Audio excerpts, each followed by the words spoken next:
You've had an injury and you've been given some exercise to do to help. But how many should you be doing? How often? Do you need to do just the exercises, or is there other things you should be doing as well? We are going to be covering all that in this video, following the AMR approach. This is a three-pronged approach to recovery, and we will start with A, which stands for adjuncts. When suffering an injury, most people will turn to adjuncts first, but really these are the additional things to add on. The other two prongs, the M and the R, are the important things to follow, which we will be covering next. A lot of the time, just focusing on these adjuncts can cause people to go round in circles. However, combined with the other two approaches, this definitely still has a role to play. What we're talking about here is all the things that give a short-term benefit to easing pain. This could be painkillers, temperature such as heat and ice, touch such as massage, and a whole raft of passive treatments people will pay for. When we say passive, we mean when things are done to you. Acupuncture, cupping, cracking, scraping, taping, stroking, poking, and numerous other modalities, and these can really help with easing pain, albeit unfortunately just for a short period of time. The problem with a lot of these is they get sold as the solution and the fix for an issue in hand. A classic for this would be back pain and being told you're out of alignment, and that cracking the back is putting it back in place, which just isn't true. The same way as if I was cracking my finger, I'm not realigning or putting my finger back in place. However, it does feel good and definitely helps. So it's okay to be done, it's just the explanation and understanding that goes with it. And the bigger issue is that it may then stop people doing the next two, M and R, and solely rely on whichever modality it may be or combination of, which isn't good and not the best way to go about it. On the other hand, some people will say, don't do them at all, it's a complete waste of time and it's all about self-management. But it definitely does have its place if you're in pain, and something can help to ease that, even if short term, that can still act as a major relief for you. It's just understanding it for what it is, a short term help, not something that's changing things structurally or an end fix. And it's still really important to include the next two approaches on top of this in any plan, which moves us to M, which stands for modification. No matter what injury or pain has occurred, it's important to modify your activities accordingly. This doesn't have to be all activities, but definitely ones that aggravate symptoms. This will be very frustrating psychologically, as you won't be able to do the things you previously could without pain. However, getting this right is probably the most important thing for recovery. Otherwise, you will end up going around in circles. This doesn't have to be forever, but enough to help settling of symptoms. This also doesn't mean complete rest. It's more about getting the dose of activity right.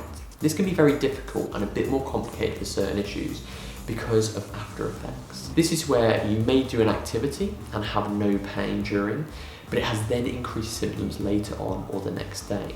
You still have to be aware of this, and it's still an indication that you got the dose of activity wrong. You want no increase of symptoms during or up to 48 hours following an activity, and this is where it gets complex because you'll likely be doing several different activities overlapping.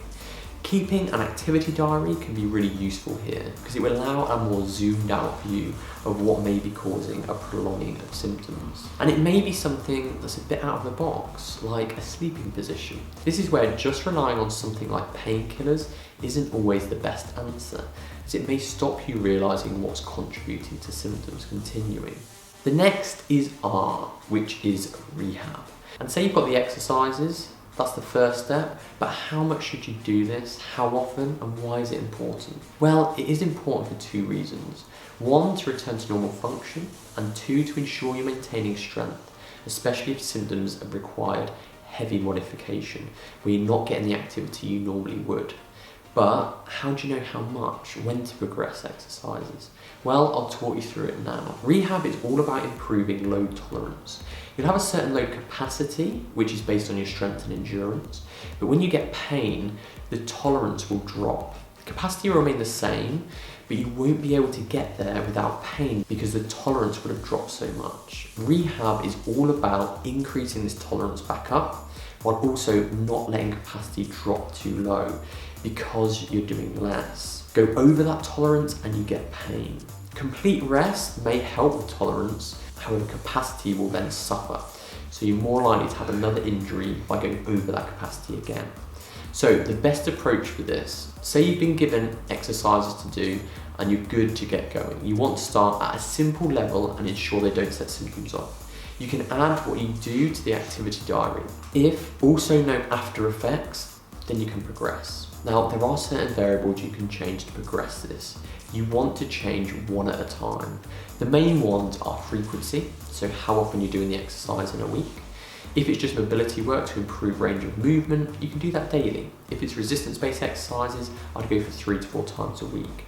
Then you have intensity, which is the weight or resistance used, and the volume, which is the number of reps and sets, such as doing 10 sets 3 times. Now, there are other variables such as time under tension, tempo, rest between sets, but we will stick to the first 3 to keep it more simple. As a general rule, keep the frequency static and adjust either the volume or the intensity. When doing exercises, you shouldn't get pain and be going over tolerance. A bit of discomfort is normal, but really no more than around a 3 out of 10 on the pain scale.